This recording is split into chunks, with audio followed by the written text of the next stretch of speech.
ചോദ്യം ചോദിക്കട്ടെ? ഒന്നും ഒന്നും എത്രയാ? എന്നാൽ ഞാനൊരു കാര്യം പറയട്ടെ. ഒന്നും ഒന്നും ഇമ്മിണി ബല്ലി ഒന്ന്. ഇത് ഞാൻ പറഞ്ഞതല്ല, ഇത് പറഞ്ഞത് മജീദാണ്. മജീദ് ഒരു കൃതിയുടെ കഥാപാത്രമാണ്, ഒരു നോവലിലെ കഥാപാത്രമാണ്. ആ നോവലില് മജീദും സുഹറയുമാണുള്ളത്. ഇവർ രണ്ടുപേരുടെയും കഥ പറയുന്ന ബാല്യകാല സഖി എന്ന് പറഞ്ഞ കൃതിയിലെ ഒരു ഡയലോഗാണ് ഒന്നും ഒന്നും ഇമ്മിണി ബല്ലി ഒന്ന്. ഈ ബാല്യകാല സഖി ആരെ എഴുതിയെന്നറിയോ? അദ്ദേഹം വളരെ ഫേമസ് ആയിട്ടുള്ള ഒരു നോവലിസ്റ്റ് ആണ്. അദ്ദേഹത്തിന്റെ പേര് വൈക്കം മുഹമ്മദ് ബഷീർ. എവിടെ അദ്ദേഹത്തിന്റെ ജന്മസ്ഥലം എന്നറിയോ? പേരിലൊരു വൈക്കം ഉണ്ടല്ലേ, നമ്മുടെ അടുത്താണ്. കോട്ടയം ജില്ലയില് തലവലപ്പറമ്പ് വൈക്കത്താണ് അദ്ദേഹം ജനിച്ചത്. 1908 ജനുവരി 21 അദ്ദേഹം ജനിച്ചത്. അദ്ദേഹത്തിന് ഒരു പേരുണ്ട്, ബേപ്പൂർ സുൽത്താൻ. ബേപ്പൂർ സുൽത്താനാണ് അദ്ദേഹം അറിയപ്പെടുന്നത് കേട്ടോ. അദ്ദേഹം ഒരുപാട് കൃതികൾ രചിച്ചിട്ടുണ്ട്. ബഷീർ ജയിലിൽ കിടന്ന സമയത്ത് അദ്ദേഹം ആ ഒരു അനുഭവമൊക്കെ വെച്ചിട്ട് ബഷീറിന്റെയും നാരായണയുടെയും കഥ പറയുന്ന കൃതിയാണ് മതിലുകൾ. ബഷീർ ജയിലിൽ പോയിട്ടുണ്ടോ? അദ്ദേഹം ജയിലിലൊക്കെ കിടന്നിട്ടുണ്ട്. അദ്ദേഹം സ്വാതന്ത്ര്യ സമര സേനാനിയായിരുന്നു.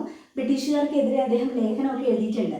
ഓക്കെ, ഗാന്ധിജി വൈക്കത്ത് വന്നപ്പോൾ അദ്ദേഹം ഗാന്ധിജിയെ തൊട്ടിട്ടുണ്ടെന്നൊക്കെ പിന്നീട് അഭിമാനത്തോടു കൂടി പറഞ്ഞിട്ടുണ്ട്. ഉപ്പു സത്യാഗ്രഹത്തിലൊക്കെ പങ്കെടുത്തിട്ടുണ്ട് ബഷീർ. അദ്ദേഹത്തിന് വേറൊരു കൃതിയുണ്ട്, അതിന്റെ പേര് നല്ല രസമാണ്, പറയട്ടെ. എൻ്റെ ഉപ്പുപ്പായ്ക്കൊരു ആന ഉണ്ടായിരുന്നു. എൻ്റെ ഉപ്പുപ്പായ്ക്കൊരു ആന ഉണ്ടായിരുന്നു. ഓക്കെ, ബഷീറിന് ഏറ്റവും ഇഷ്ടപ്പെട്ട കൃതിയാണെന്ന് അദ്ദേഹം തന്നെ പറഞ്ഞിട്ടുള്ളതാണ് എൻ്റെ ഉപ്പുപ്പായ്ക്കൊരു ആന ഉണ്ടായിരുന്നു. പിന്നെ വിശ്വവിഖ്യാതമായ മൂക്ക്, മുച്ചീട്ടുകാരൻ്റെ മകൾ, ഭൂമിയുടെ അവകാശികൾ, പാത്തുമ്മയുടെ ആട്, അതൊക്കെ അദ്ദേഹത്തിൻ്റെ കൃതികളാണ്. ഈ പാത്തുമ്മയുടെ ആട് അമ്മ സ്കൂളിൽ പഠിച്ചിട്ടുണ്ട്. പാത്തുമ്മയുടെ ആടിനെയൊക്കെ ചുറ്റിപ്പറ്റിയിട്ടുള്ളൊരു കൃതിയാണ്. നല്ല രസമാണ് അദ്ദേഹത്തിൻ്റെ കൃതികളൊക്കെ വായിക്കാനായിട്ട്. ഒരുപാട് തമാശകളൊക്കെ നിറഞ്ഞ സംഭാഷണങ്ങളൊക്കെ ഉണ്ട് നിറയെ. സമൂഹത്തിലെ അദ്ദേഹത്തിന് ചൂണ്ടിക്കാണിക്കാൻ ആഗ്രഹിക്കുന്ന കാര്യങ്ങളെയൊക്കെ അദ്ദേഹം ആക്ഷേപഹാസ്യത്തിലൊക്കെ അത് അവതരിപ്പിക്കുക, അതൊക്കെ ബഷീറിൻ്റെ ഒരു ശൈലിയാണ്. അപ്പോൾ ഇന്ന് ജൂലൈ 5 അദ്ദേഹത്തിൻ്റെ ഓർമ്മ ദിനമാണ്. അദ്ദേഹം ഈ ലോകം വിട്ടു പോയത് 1994 ജൂലൈ 5-നാണ്. അപ്പോൾ ഇന്നത്തെ ദിവസം ബഷീർ ദിനമായിട്ടാണ് അറിയപ്പെടുന്നത്. ഓക്കെ, അപ്പോൾ നമ്മൾ ആരെക്കുറിച്ച് ഇത്ര നേരം പറഞ്ഞിട്ടുണ്ടേ? വൈക്കം മുഹമ്മദ് ബഷീറിന്റെ 3 നോവല് സിനിമയായിട്ടുണ്ട്. ഒന്ന് ഭാർഗവി നിലയം, 2 മതിലുകൾ, 3-ാമത്തെ ബാല്യകാല സഖി.